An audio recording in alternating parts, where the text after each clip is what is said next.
Before the Constitution, America had a different first Constitution, the Articles of Confederation, drafted in 1777 and ratified in 1781. And to understand why the Constitution looks the way it does, you have to understand why the Articles failed. The Articles reflected the colonists' deep fear of centralized power, a fear earned through painful experience with the British Crown. So they deliberately created a weak national government. The 13 states remained essentially sovereign, joined in what the document called a firm league of friendship for limited purposes, mainly defense and foreign relations. There was no executive branch, no independent judiciary, just a single-chamber Congress where each state got one vote regardless of population. The structural weaknesses were severe, and they showed up fast.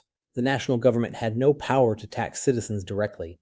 It could only request funds from the states, which were free to ignore or underfund those requests. Without reliable revenue, Congress couldn't pay its Revolutionary War debts, couldn't maintain an army, couldn't meet obligations to foreign creditors. It also couldn't regulate commerce, so states threw up trade barriers against each other, creating economic chaos.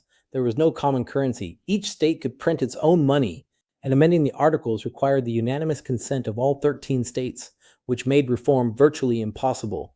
The Americans genuinely aspired to govern themselves as a republic, but the structure made coherent national self-governance almost impossible. The experiment in confederalism was failing almost from the start.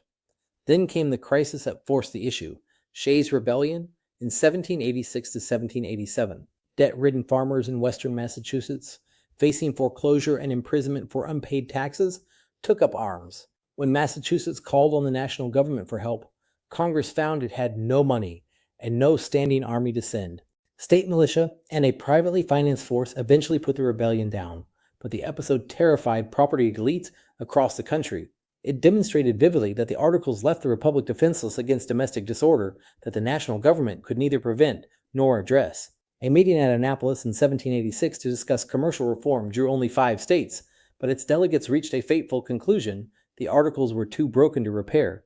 What was needed was a broader convention to redesign the national government entirely. That call set the stage for Philadelphia. Keep this failure in mind, because nearly every feature of the Constitution is in some sense a direct response to a specific weakness of the Articles.